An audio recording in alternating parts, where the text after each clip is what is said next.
होती अमृता फडणवीस सध्या आपल्या सोबत आहेत फोनवरनं. अमृताताई नमस्कार, आपलं स्वागत आहे. सगळ्यात आधी अभिनंदन, भाजपचा मोठा विजय, देवेंद्र फडणवीसांचा मोठा विजय. आपली पहिली प्रतिक्रिया.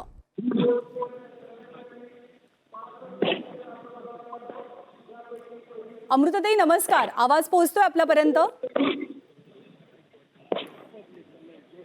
बहुधा त्यांच्यापर्यंत आपला आवाज पोहोचत नाही. अमृताताई आवाज पोहोचतोय, स्टुडिओतनं बोलते मी ज्ञानदा. आपलं सगळ्यात आधी अभिनंदन, भाजपचा मोठा विजय झालाय, देवेंद्र फडणवीसांचा मोठा विजय झालाय.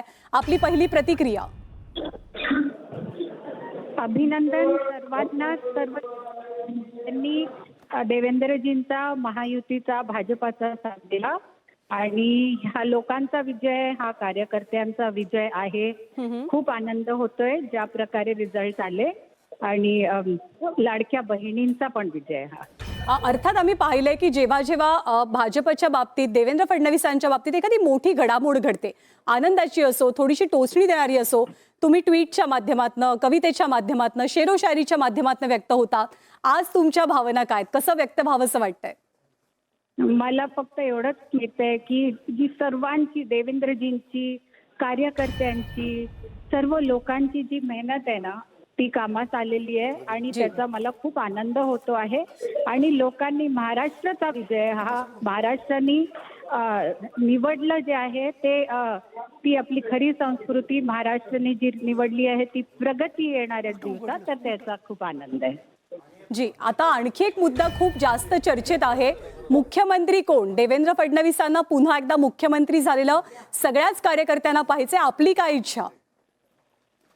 मला वाटतं हे पार्लमेंटरी बोर्ड, आपले टॉप लीडर हे डिसाईड करतील, याचा निर्णय घेतील आणि हा जॉईंट निर्णय राहील महायुतीचा, असं मला वाटतं. बाकी येणाऱ्या दिवसामध्ये तुम्हाला कळूनच जाईल. जी जी, सरिता काकूंची, आपल्या सासूबाईंची प्रतिक्रिया सुद्धा आम्ही ऐकली. त्यांनी मनापासून इच्छा व्यक्त केली, लेखाचं खूप कौतुक सुद्धा केलं आणि आवडेल पुन्हा लेखाला मुख्यमंत्री बनलेला पाहायला, अशी भावना त्यांनी व्यक्त केली. कुटुंबियांची काय भावना आहे? आईंचा तर, आई आहे त्या देवेंद्रच्या, तर त्यांना तर तो विचार आणि ती इच्छा असणं साहजिक आहे. पण महाराष्ट्रासाठी जे सर्वात चांगलं आहे ते आज झालेलं आहे आणि पुढेही जे सगळ्यात चांगलं आहे महाराष्ट्रासाठी तेच होईल याचा विश्वास आहे. अमृताजी, आणखी एक गोष्ट, लोकसभेनंतरचा काळ हा अर्थातच कठीण होता. लोकसभेचे निकाल तुम्हाला खूप वेदना देणारे होते, महायुती म्हणून, भाजप म्हणून. हा सगळा काळ कसा होता? कसे देवेंद्रजी लढले, कसे सामोरे गेले या सगळ्या सिच्युएशनला? लोकसभेत तुम्हाला माहित आहे कसे खोटे नरेटिव्ह चालवले गेले. आपण त्यावर आले आहोत, याचा मला आनंद आहे. मी दिवस रात्र देवेंद्रजींना 24 तास कमी पडत होते. ते 24 तासातले 36 तास कामं करत होते, एवढं मी पाहत होती आणि सर्वच लागले होते कामात, आपले सगळे घटक. त्याच्यामुळेच असा रिझल्ट आपल्याला दिसून येतोय आज.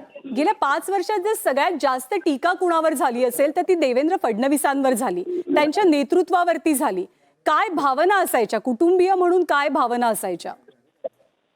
नाही, ते तर ठाऊकच होतं सुरुवातीपासूनच देवेंद्रजींवर.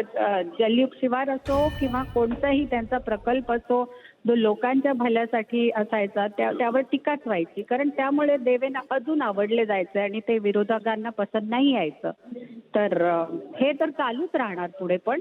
आणि पण ते चांगलं काम करतच राहतील. ते लोकांसाठी जे चांगल्या गोष्टी आहेत, योजना, कामं, ते करतच राहतील. कितीही त्याचा विरोध हो, ते करतच राहतील. अच्छा, पहिल्या प्रश्नाचं उत्तर तुम्ही दिलं नाहीत किंवा खूप चांगल्या वेगळ्या पद्धतीने दिलं. देवेंद्रजी फडणवीस मुख्यमंत्री व्हावेत ही अनेकांची इच्छा आहे, पण पुन्हा एकदा मिसेस मुख्यमंत्री व्हायला तुम्हाला आवडेल का? तुम्हाला माहित आहे माझं मिशन आहे, देवेंद्रजीची बायको आहे, त्याद्वारे मी जितकं चांगलं लोकांसाठी करू शकते, मी पण जितके प्रोग्राम किंवा मी जितके इनिशिएटिव्ह घेऊ शकते ते मी करते. आणि ते आधी ते जेव्हा MLA होते तेव्हा पण करायची, जेव्हा CM होते मागच्या वेळेस तेव्हाही करायची, जेव्हा विरोधी पक्ष नेते झाले तेव्हाही करायची, जेव्हा DCM होते तेव्हाही करायची. आता कोणतंही पद ते स्वीकारतील पुढेही जीवनात, मी आपली कामं करत राहीन ज्यात लोकांचं चांगलं होईल. जी अमृताजी, एक छोटासा शेवटचा प्रश्न की मोठा विजय मिळाला की अर्थातच टप्प्याटप्प्याने देवेंद्रजींच्या केंद्रात जाण्याची चर्चा सुद्धा सुरू होते. आजही त्याची कुजबूज आहे. त्यांनी राज्यातच राहावं की त्यांनी केंद्रात मोठ्या पदावरती जबाबदारी स्वीकारावी? तुमची भावना काय? या बाबतीत माझी भावना आहे की मी मराठी मुलगी आहे, मला महाराष्ट्रातच राहायचंय, म्हणून माझी इच्छा आहे देवेंद्रजींनी महाराष्ट्रातच राहावं. आणि इथे कामाची खूप गरज पण आहे, प्रगतीची खूप गरज आहे, तो वेग आपल्याला अजून वाढवायचा आहे. मनातलं नेमकं तुम्ही सांगितलेलं आहे, तुमच्या भावना व्यक्त केल्यात. पुन्हा एकदा अभिनंदन आणि मनापासून आभार आपले.